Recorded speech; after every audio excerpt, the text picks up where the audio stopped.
Merci à Dieu pour sa présence. Merci à Dieu pour ce beau programme. Alléluia. Non pas à moi, Dieu, mais à toi soit toute la gloire. Amen. La gloire ne revient pas à un homme, mais elle revient à Dieu. Amen. Merci à Dieu ce matin pour sa présence. Merci à Dieu pour tout ce qui a été fait. Mais la chose principale, c'est la parole. Amen. Merci les frères qui m'ont laissé la place. C'est un honneur pour moi d'apporter. Je ne vous cache pas que c'est avec de la crainte, même si ça fait quelques années que je presse la parole. Mais merci Seigneur, je donnerai pour ma place. J'aimerais, parce que j'ai besoin de Jésus, j'aimerais qu'on puisse prier le Seigneur. Que Dieu conduise toutes choses. Je demande à notre et aussi à Bastien qui prie Seigneur. Seigneur, je te loue, je te rends grâce ce matin, Seigneur Dieu. Et je ne veux pas oublier, Jésus-Christ, ta présence, ta bonté, ta fidélité, Seigneur Jésus, ton amour envers nous. Je veux te dire merci d'être dans ce lieu avant tout, Seigneur Dieu. Parce que d'être ici, Seigneur Jésus, c'est une grâce, Seigneur Jésus. Il y a un privilège d'entendre ta parole qui va t'annoncer. Je te présente ton oin que tu as choisi, que tu as mis à part, Seigneur Jésus. Tu sais, tu connais, tu sais tout, tu connais tout, Seigneur Jésus. Les paroles que tu as mises sur son cœur, Seigneur Dieu Tout-Puissant. Tu donnes l'autorité du Saint-Esprit, la puissance de Dieu, afin, Seigneur Jésus, qu'il puisse les transmettre, qu'on puisse comprendre ta parole, Seigneur Jésus. Mais pas seulement la comprendre, la mettre en pratique, ta parole, Seigneur Dieu. Parce que c'est plus important, Seigneur Jésus. On veut laisser toute ta place à ta parole, Seigneur Jésus. Bénis ton oin que tu as choisi, Seigneur Dieu. On s'attend à toi, Seigneur Dieu Tout-Puissant. Je te dis merci pour le ciel ouvert encore une fois ce matin. Parce que tu vas bénir, Seigneur Jésus. Ton rôle, Seigneur Jésus, c'est de bénir, de relever, Seigneur Jésus. Alors étends tes mains par la puissance de ton nom. L'autorité de ton Saint-Esprit, t'as toute la place, Seigneur Dieu.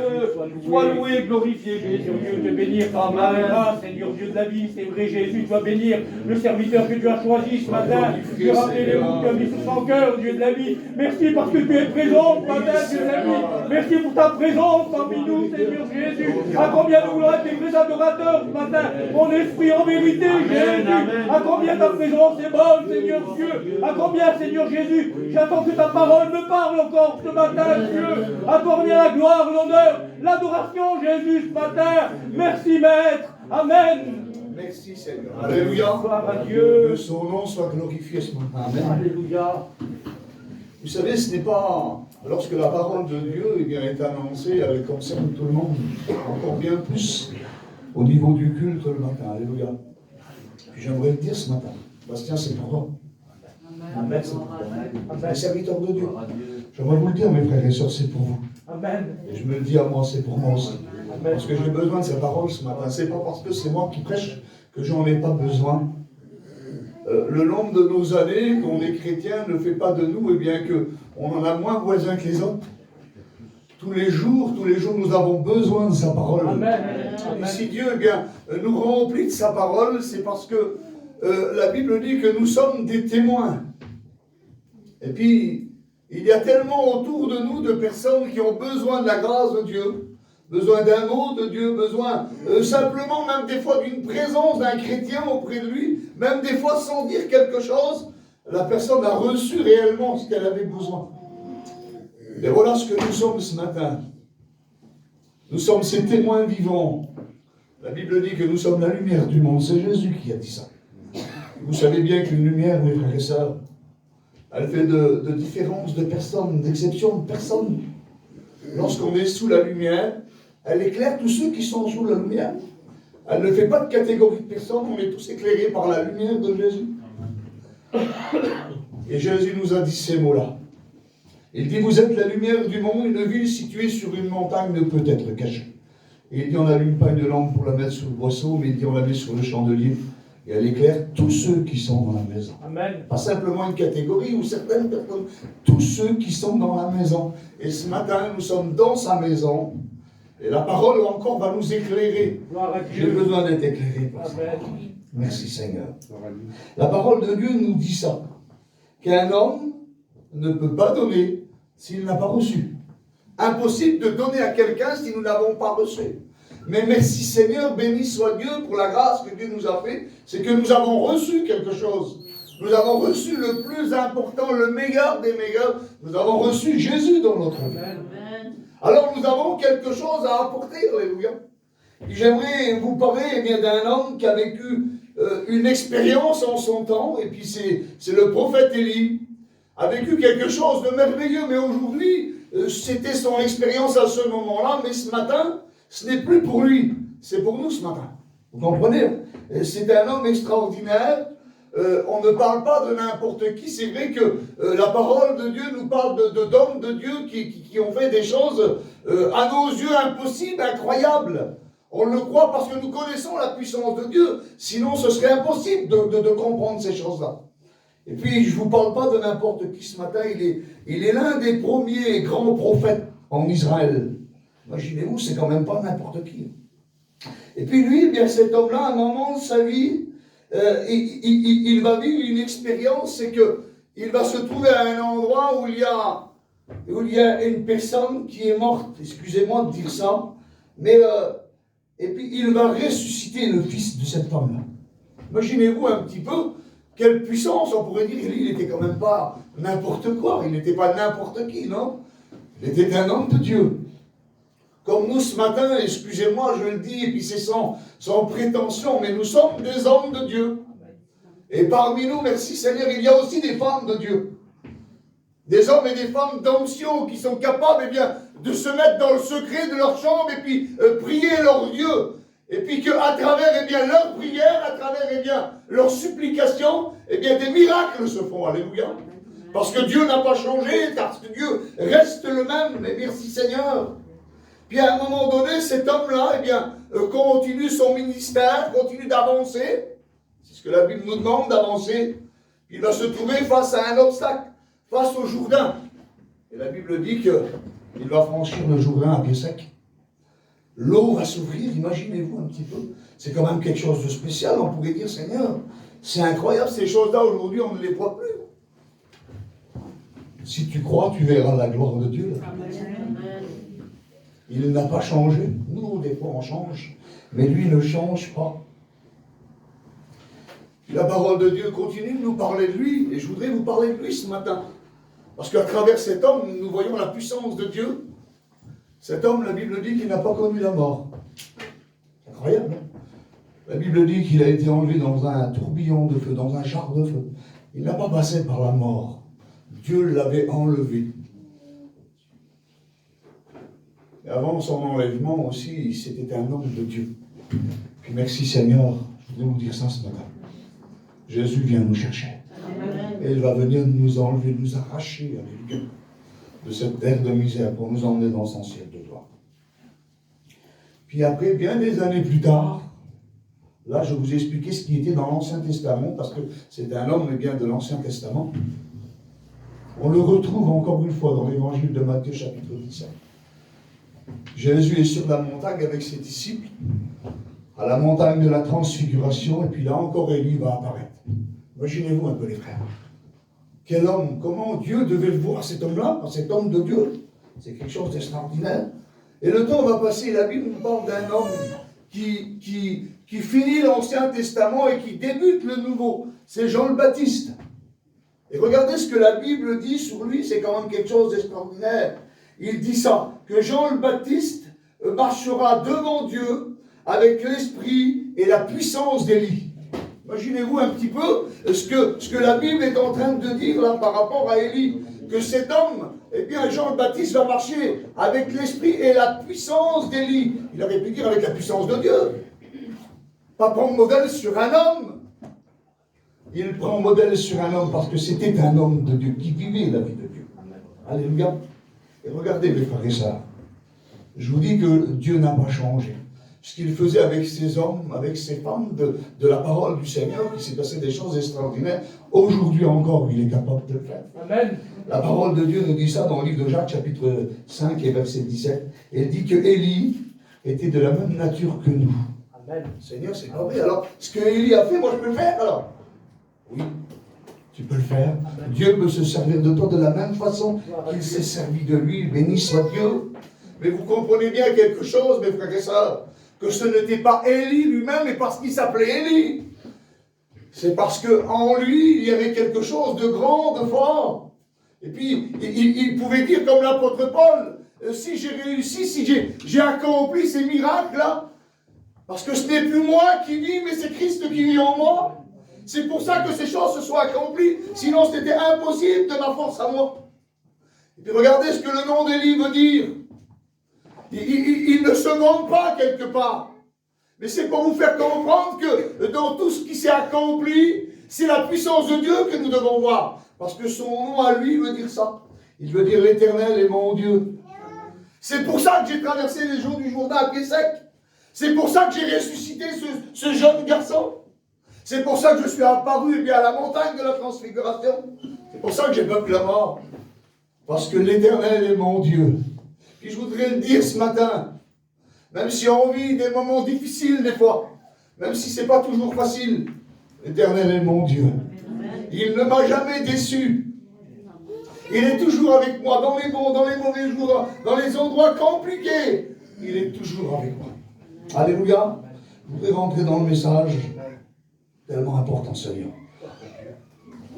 On va lire un passage dans la parole du Seigneur et on va rester presque tout le long du message sur ce passage. Dans 1 Roi chapitre 17. Je vous fais la lecture. Élie de Tishbeth, l'un des habitants de Galaad, dit à Achab, l'Éternel est vivant, le Dieu d'Israël, dont je suis le serviteur. Il n'y aura ces années-ci ni rosée, ni pluie, sinon à ma parole. Amen. Imaginez-vous un petit peu ce qu'il est quand même en train de dire. Il dit la pluie va s'arrêter, il n'y aura plus de rosée, il n'y aura plus de pluie, sinon à ma parole. Quand moi je l'aurais dit. Vous pouvez dire, en fait, il ne se prend pas pour n'importe qui, monsieur. Il ne se prend pas pour n'importe qui, c'est Élie, c'est pas Dieu, lui. Oui, mais il ne l'a pas dit de lui-même. Il était animé de l'Esprit de Dieu lorsqu'il parle. Et puis la pluie tombera, le miracle se fera, quand Dieu l'aura décidé, tout simplement, alléluia. Vous avez vu, vous avez écouté la lecture, c'est un habitant de Galaad. Et puis le nom de Galaad veut dire dureté. Un endroit qui est dur, qui n'est pas facile. Excusez-moi, j'ai chaud. Et puis c'est là qu'il a grandi, lui. Et puis bien souvent, c'est comme ça. Pour certaines personnes, on dit qu'on a grandi des fois dans un foyer qui était dur, qui n'était pas facile, où l'évangile ne rentrait pas, où c'était vraiment difficile. Et on a vécu des moments où c'était dur, on n'y arrivait plus. Souvent fois, on pleurait, souvent fois, on aurait désiré faire quelque chose, mais c'était tellement dur qu'on ne pouvait pas. On ne pouvait pas, c'était trop dur, trop compliqué. Mais lui, il a grandi dans un endroit comme ça. Et puis même s'il a grandi dans un endroit où c'était dur, où c'était pas facile, j'aimerais vous dire ça. C'est que l'Éternel demeurait toujours sans Dieu.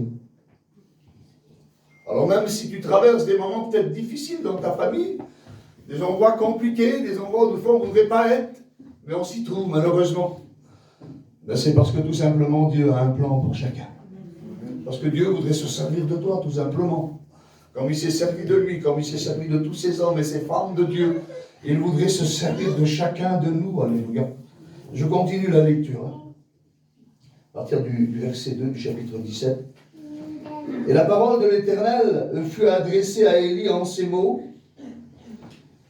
Pars d'ici, dirige-toi vers l'Orient et cache-toi près du torrent de Kérit, qui est en face du Jourdain. Et tu boiras de l'eau du Jourdain, tu boiras de l'eau du torrent, et j'ai ordonné aux corbeaux de te nourrir là. Il partit et fit selon la parole de l'Éternel, et il alla s'établir près du torrent de Kérit, qui est en face du Jourdain. Les corbeaux lui apportaient du pain et de la viande le matin, et du pain et de la viande le soir, et il buvait de l'eau du torrent. Amen. Alléluia. Que son saint nom soit glorifié. Lorsqu'on regarde la lecture que nous venons de faire, mes frères et sœurs, c'est quand même pas quelque chose de commun d'être nourri par un corbeau. Lorsqu'on regarde un corbeau, excusez-moi, un corbeau, c'est vraiment pas beau. Une bête, on dit qui est vilaine, c'est une bête qui est impure. C'est une bête qui n'arrête pas de crier. C'est noir, c'est affreux en vérité, c'est une vérité. Et ça n'arrête pas de crier, ça n'arrête pas de faire du bruit. Eh bien, Dieu a choisi, eh bien, cet animal-là, eh bien, pour pouvoir, eh bien, nourrir l'homme de Dieu. Mais il lui dit quelque chose, il dit, cache-toi. J'ai trouvé ça bizarre, moi. Que Dieu demande à un homme de Dieu, à un chrétien, à une chrétienne de se cacher. Il nous a dit tout à l'heure qu'on était la lumière, et une lumière, on ne la cache pas, on n'essaie pas de la cacher. Au contraire, on la met à un endroit pour qu'elle puisse éclairer. Et là, il lui dit, cache-toi. Mais c'est dans le domaine spirituel, mes frères et sœurs. De se cacher, d'être réellement, eh bien, dans le secret de Dieu. D'être dans un endroit réellement où c'est que moi avec lui. Alléluia. Et là, il lui dit, parce qu'en réalité, il veut faire quelque chose de lui, comme il veut faire quelque chose de toi. Puis, il va dire, eh bien, à Élie de se cacher. Et puis, à cet endroit, vous avez écouté la lecture, il parle d'un torrent qui est là, qui s'appelle Kérit. Puis le nom Kérit a une signification, mes frères et sœurs. Il veut dire profondeur. Et voilà ce que Dieu, là où voudrait Dieu, où voudrait nous emmener ce matin. Réellement dans les profondeurs de sa présence. Dans les profondeurs, dans l'intimité avec lui. C'est pas tout ce qu'on voit à la surface qui est bon, mes frères et sœurs. Bien souvent, il faut aller dans les profondeurs, là où il y a les racines. Parce que c'est ce qui fait tenir l'arbre, mes frères et sœurs. Et Dieu nous compare à un arbre. Et l'arbre, eh bien, ses racines essayent de chercher la fraîcheur dans les profondeurs. Il cherche l'eau. Alléluia. Que son Saint-Nom soit glorifié. Alors voilà ce que le nom de Kérit veut dire profondeur. Il veut dire autre chose. Il veut dire secret.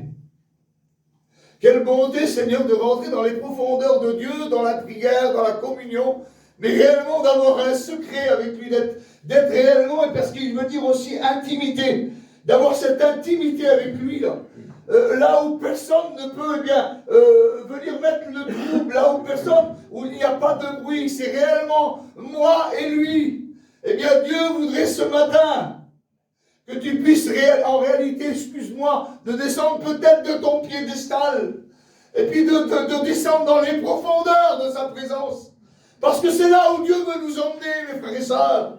Si nous voulons accomplir, si nous voulons que Dieu se serve de nous, comme il s'est servi de ces hommes de Dieu, eh bien, avant de pouvoir apporter, mes frères et sœurs, il faut descendre dans les profondeurs.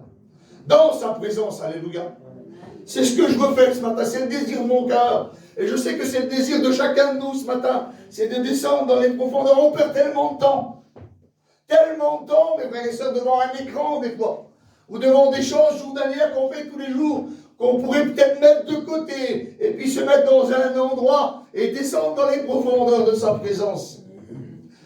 Nous voulons que les choses changent, mes frères et sœurs. Nous voulons que dans nos familles il se passe des miracles. Nous voulons qu'il y ait des conversions sur nos enfants, sur nos femmes, sur nos compagnons, sur nos parents, sur tous ceux qui nous entourent. On le veut, c'est notre désir. Mais il y a un prix à payer, mes frères et sœurs. Il y a un prix à payer. Le prix, c'est de rentrer dans sa présence. C'est de descendre dans les profondeurs de sa présence. Que son nom soit glorifié. C'est difficile des fois. Des fois on a peur. C'est compliqué, des fois on a peur. Je voudrais te dire quelque chose ce matin. C'est que le corbeau, il est là. Quelle bonté, Seigneur. Pas celui qui fait du bruit, mais celui qui te nourrit tous les jours. Celui qui t'apporte. Regardez le corbeau. C'est la parole de Dieu, les frères. Vous voyez, il est en train de voler. C'est la parole de Dieu, le corbeau, mes frères et sœurs.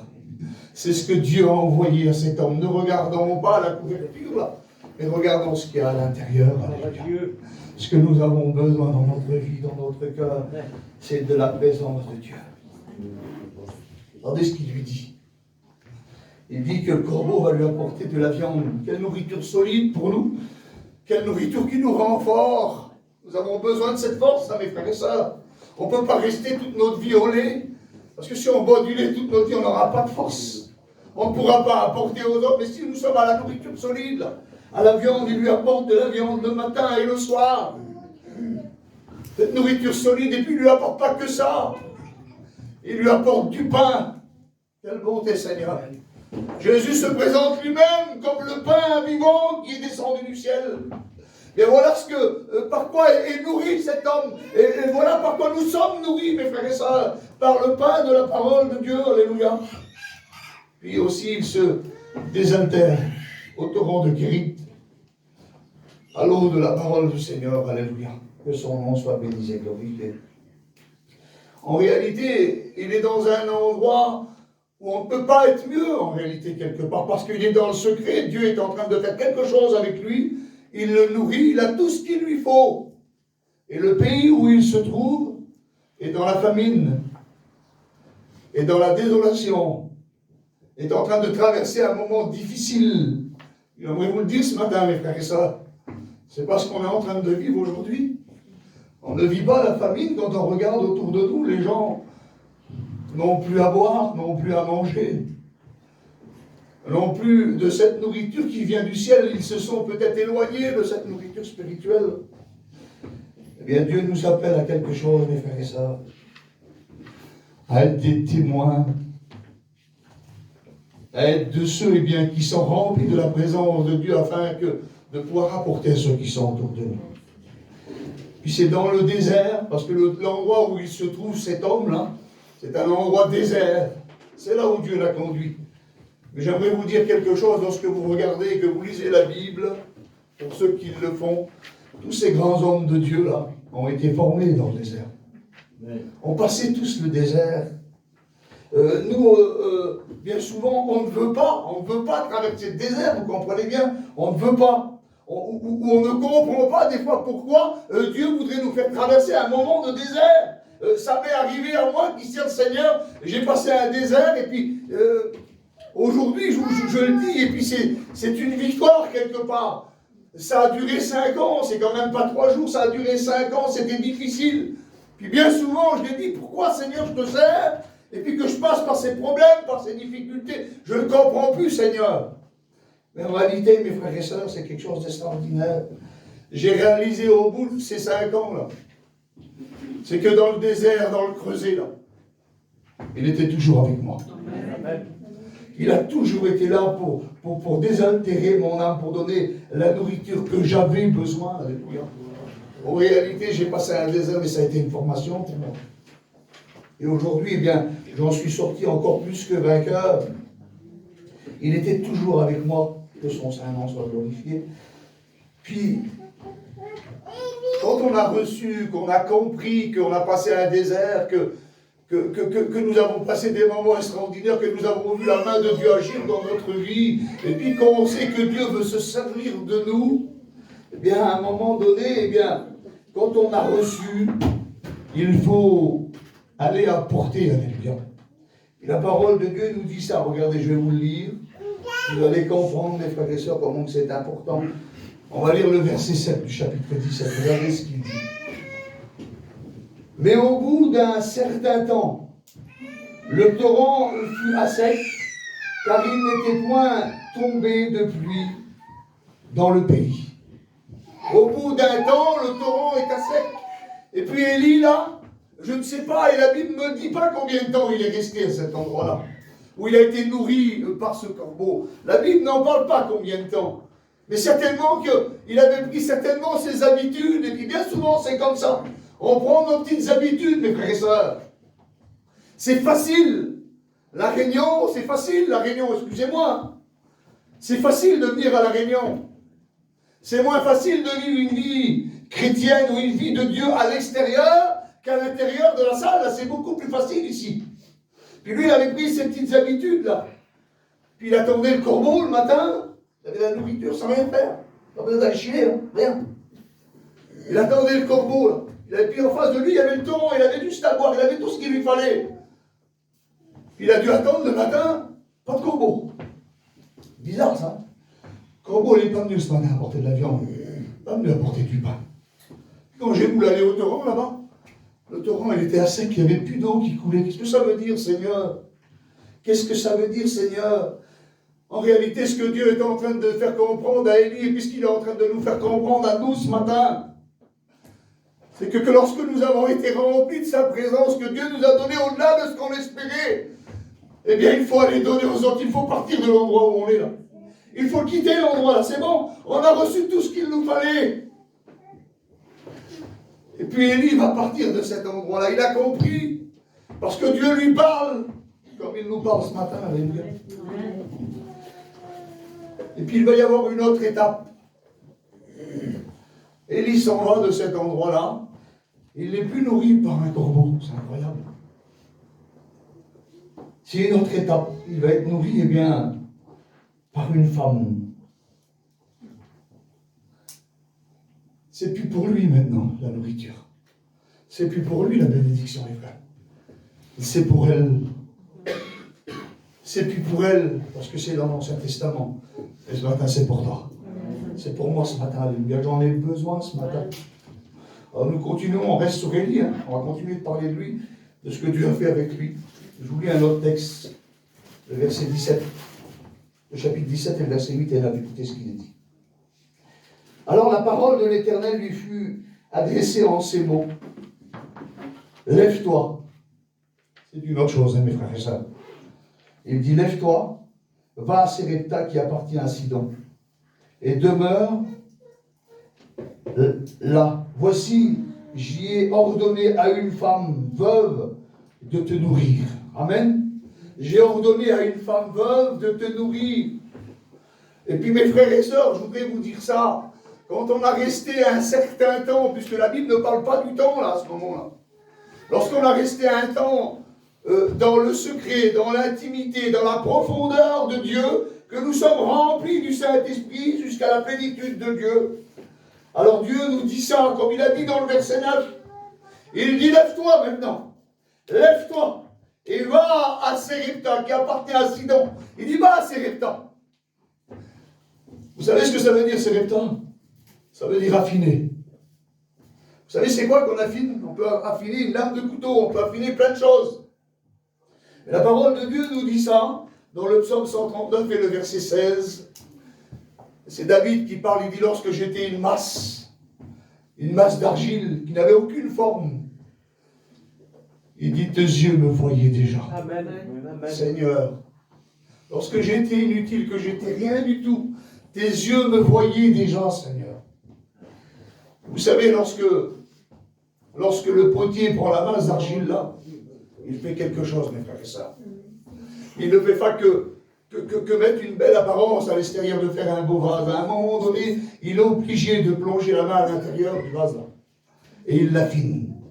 Il l'affine, il enlève tout ce qui est à l'intérieur, afin que ce vase soit un vase qui soit utile dans les mains de Dieu. Il est affiné, afin qu'on puisse réellement mettre quelque chose dedans.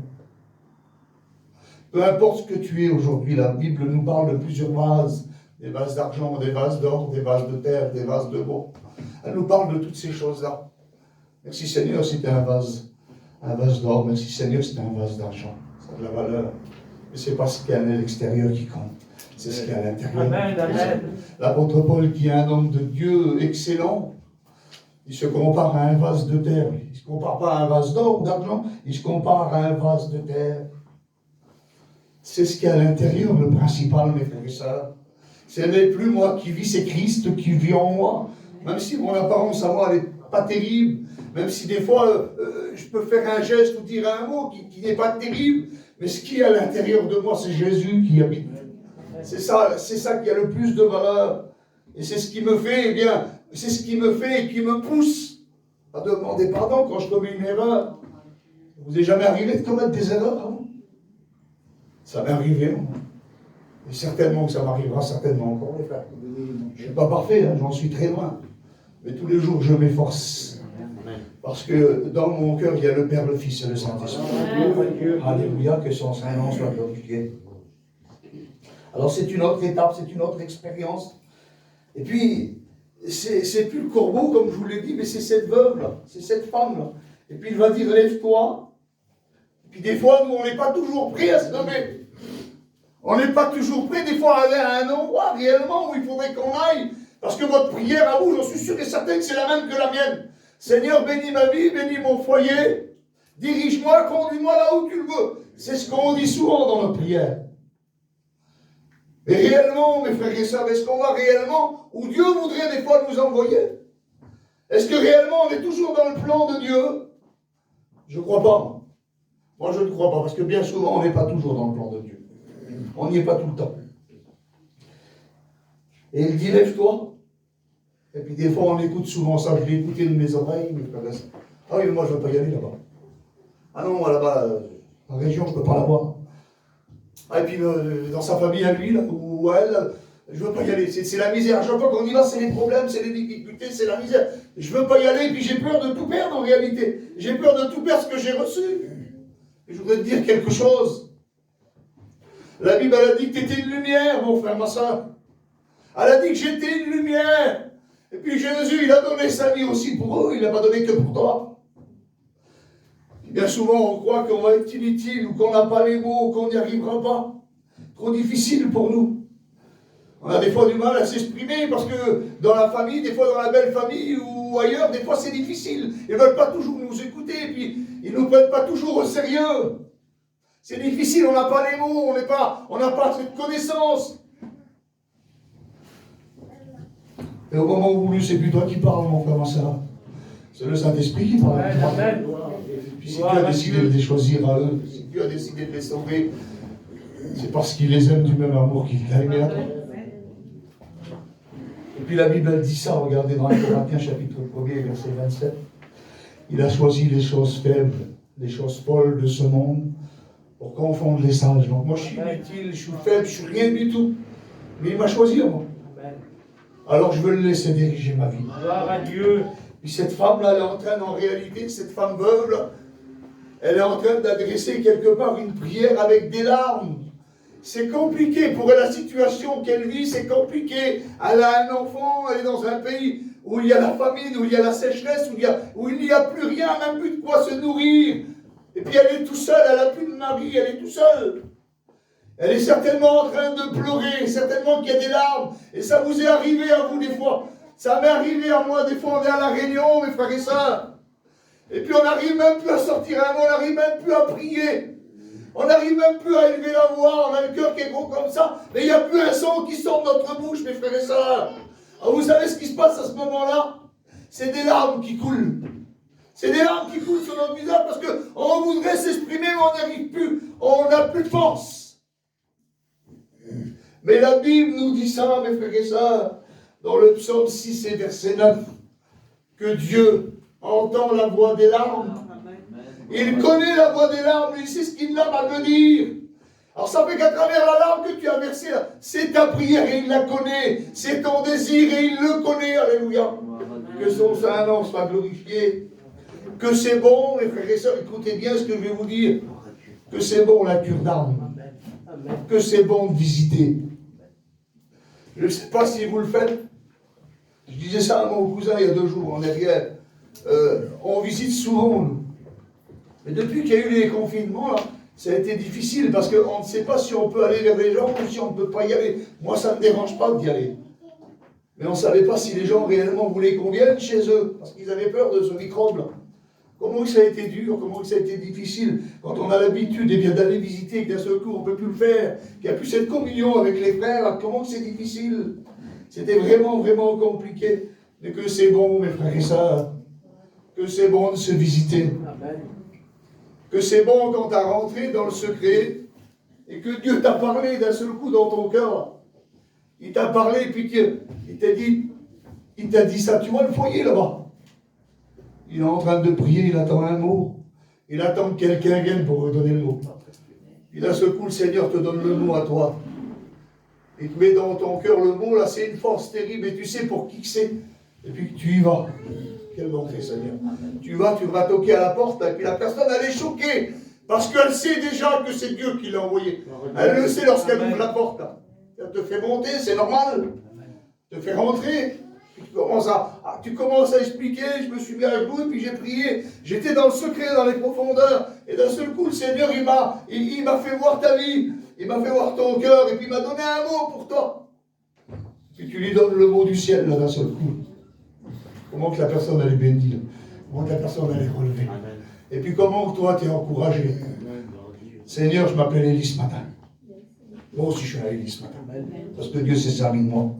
Que son nom soit béni et glorifié. Ce matin, c'est pour toi, c'est pour moi ce matin. Elle est en train de se lamenter, la femme, elle n'en peut plus.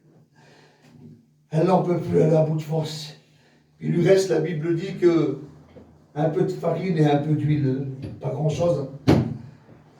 Et elle a bu certainement, et puis elle l'a fait, c'est la Bible qui le dit, elle a parlé à son garçon. Elle a dit, on va faire un petit gâteau, là, on va faire un petit... Il dit, on va le manger, puis après ça, elle dit, on va mourir, on n'a plus rien. On n'a plus rien. Spirituellement, il y avait certainement quelque chose, mais peut-être qu'elle s'en souvenait plus. Vous comprenez? Et puis, elle parle à son fils, elle lui dit qu'elle va mourir, qu'ils n'ont plus rien. Et puis, je vous le dis, moi, avec mes mots, et puis personne ne nous visite. Personne vient nous voir, personne prend soin de nous, personne se soucie de nous. Et souvent fois, on le dit, on l'écoute ça. J'aimerais te le dire ce matin, c'est que Dieu a envoyé son prophète, c'est que Dieu a envoyé son serviteur, c'est que le serviteur de Dieu s'est levé pour pouvoir t'apporter le mot de Dieu ce matin. Puis je le dis, c'est important, mes frères et sœurs. Vous avez vos serviteurs là. Eh bien, Dieu les a fait lever pour qu'ils puissent s'occuper de vous. Alléluia. Alors encouragez-les, mes frères et sœurs. Encouragez-les parce qu'ils ont besoin. Moi aussi, j'ai besoin. L'œuvre de Dieu a besoin. Tous les serviteurs de Dieu ont besoin. Les foyers qui servent le Seigneur ont besoin. Bien souvent, là, je l'ai écouté, moi, de mes propres oreilles, que les chrétiens avaient besoin, mais les serviteurs, on dit jamais rien pour eux, on ne va jamais les visiter. C'est les serviteurs, c'est à eux de visiter. Non, c'est pas comme ça, mes frères et sœurs. Les serviteurs de Dieu ont besoin d'être visités aussi par les enfants de Dieu, par les chrétiens. Ils ont besoin d'être encouragés. Gloire à Dieu. Ils ont besoin d'entendre aussi le mot que tu as annoncé. Tu te rappelles à la réunion l'autre jour? Ben, c'était pour moi. Ils ont besoin de l'écouter, ça. C'est pas pour l'orgueil, hein. C'est un encouragement pour vos serviteurs. Que le nom du Seigneur soit béni et glorifié. Alors voilà, elle est dans le problème, dans la difficulté, dans la misère, mais Dieu a envoyé son serviteur. Puis le verset 10, il dit ça, regardez. Il se leva et il alla devant le Seigneur. Pas que des paroles, mais à un moment donné, mes frères et sœurs, à notre prière, il faut mettre des jambes à notre prière. Pas simplement de dire, ah oui, il faut y a un tel là-bas, Seigneur, bénis-le, Seigneur, fais ci, fais ça. Vas-y, toi, le foyer là, puisque tu le pries, puis que tu as l'air d'avoir un cœur, vas-y, la personne, tu vas l'encourager. Va lui dire qu'il faut qu'elle revienne à la réunion. Va lui dire qu'il veut passer un moment dans la prière avec elle. Va lui dire que Dieu n'a pas changé, que le temps des miracles n'est pas passé. Va lui dire, Dieu veut se servir de toi, alléluia. Cet homme de Dieu, là, écoutez, je continue. Les frères, je ne veux pas être trop long, mais je voudrais finir le message. Puis lorsqu'il va arriver à l'entrée de la ville, parce qu'il a été envoyé, il s'est levé, il va. Et quand il arrive à l'entrée de la ville, là, il y a une veuve, il y a une femme, là. Elle est en train de ramasser du bois. Et le serviteur, il la voit. Ça, c'est la vision spirituelle. Il voit la personne qui a besoin là-bas. Il la reconnaît, il sait que c'est elle. Il y avait peut-être d'autres femmes. Il y avait peut-être d'autres personnes, mais la vision spirituelle, lorsqu'on est animé de l'esprit, mes frères et sœurs, on sait où on doit aller. On reconnaît l'endroit où Dieu nous envoie, que le nom du Seigneur soit béni. C'est la vision spirituelle. Puis là, c'est moi qui dis, c'est pas la Bible. Elle est en train de ramasser du bois, ça c'est la Bible qui le dit. Elle est entrée de la ville, elle ramasse du bois. Elle veut faire un feu pour faire un gâteau. C'est le dernier gâteau qu'elle veut faire, c'est ce qu'elle a dit. Et après ça, elle va mourir. C'est ce qu'elle s'est dit avec son fils. Puis ça, c'est moi qui vous le dis. Certainement qu'il a été vers elle et puis qu'il a dit ça. Laisse le bois. Je vais le porter à ta place, moi. Je vais porter le bois à ta place. C'est ça, porter les fardeaux les uns des autres, mes frères et sœurs. Puis j'aimerais vous dire ça ce matin. C'est que le bois, c'est lui qui l'a porté à notre place. C'est Jésus qui a porté la croix à notre place, mes frères. Notre misère, notre péché, c'est lui qui l'a porté à notre place. Le châtiment aujourd'hui qui nous donne la paix est tombé sur lui. Et c'est par ces meurtrissures que nous sommes guéris. C'est la Bible qui le dit, que le nom du Seigneur soit béni et glorifié. Et regardez ce qu'il lui dit, c'est presque bizarre. Dans l'état qu'elle est, dans le problème qu'elle est en train de passer, regardez ce qu'il est en train de lui dire. Il lui dit, va me chercher de l'eau dans un vase. C'est la sécheresse, il n'y a plus d'eau, il n'y a plus rien du tout. Va me chercher de l'eau dans un vase. Elle n'hésite même pas. Elle va dans sa maison, même si elle sait qu'il n'y a plus rien du tout, même s'il n'en restera plus pour elle. L'homme de Dieu est là. Dieu est en train de faire quelque chose, en train d'accomplir quelque chose. Elle le sait, elle le voit aussi. Elle. Alors elle va dans sa maison. Puis regardez ce qu'il lui dit encore.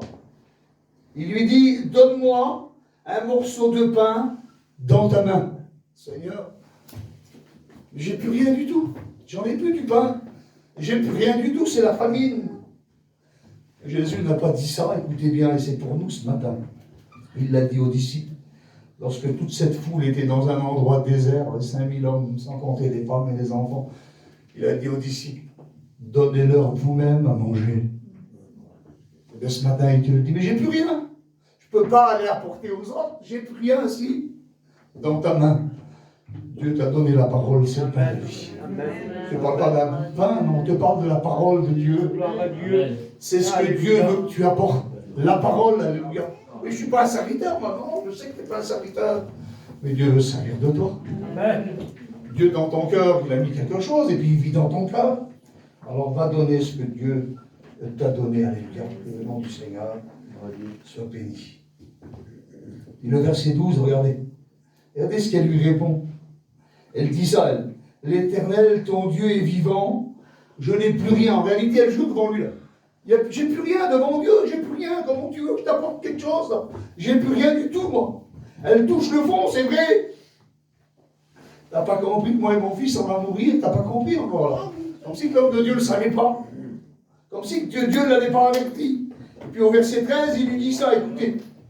Élie lui dit, ne crains rien. Ne crains rien. Pourquoi alors que je ne devrais rien craindre? Je suis dans la misère. Ne crains rien.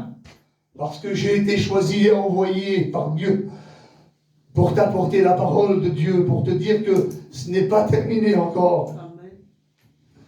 Que je vais encore accomplir ma parole. Que je vais encore bénir, que je vais encore te relever, que je vais encore te donner au-delà de ce que tu espères, même si tu es dans un endroit de misère. Ne crains rien. Des fois, on aurait tendance, nous, à dire ça. Oui, mais il n'y a pas de oui, mais. Ne crains rien ce matin. Même s'il y a des problèmes, même s'il y a des choses qui se sont dressées devant toi, des montagnes, ne crains rien parce que Dieu est là. Il le savait que Dieu allait faire le miracle. Il le savait, puis moi je le sais ce matin. Ce n'est pas de la prétention, c'est de la foi ce matin. Je sais que Dieu veut faire le miracle encore dans ta vie. Je sais que Dieu veut encore, eh bien, te dire encore qu'il veut se servir de toi. Je suis trop vieille, moi. Tu as vu, c'est compliqué maintenant. Dieu veut se servir de toi. Je suis trop jeune. Dieu veut se servir de toi. Je ne parle pas bien, moi. Mais Dieu veut se servir de toi. Je ne sais pas prier, moi. Oui, mais Dieu veut se servir de toi. Des fois sans parole, mes frères et sœurs. Sans parole, sans rien dire. Simplement par notre témoignage. La Bible nous dit que nous sauverons des âmes. Alléluia. Que son saint nom soit béni et glorifié. Je vous lis encore un verset, vous voulez? Regardez ce que le verset 14 nous dit. Quelle bonté, Seigneur. Regardez ce que l'homme de Dieu va lui dire à cette femme.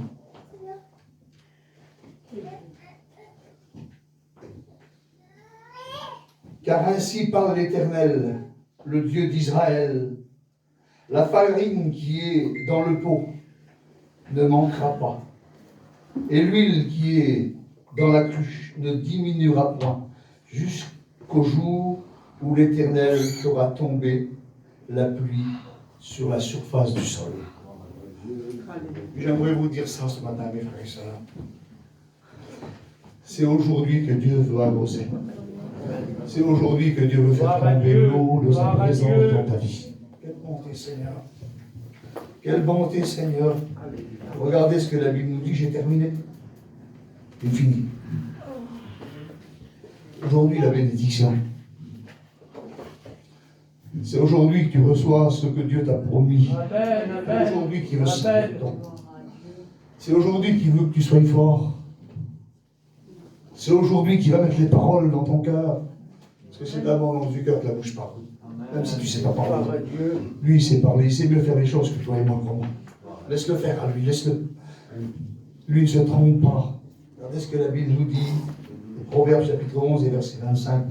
Il dit l'âme bienfaisante, l'âme qui fait le bien, si vous voulez comprendre, l'âme bienfaisante sera rassasiée, et celui qui arrose sera lui-même arrosé.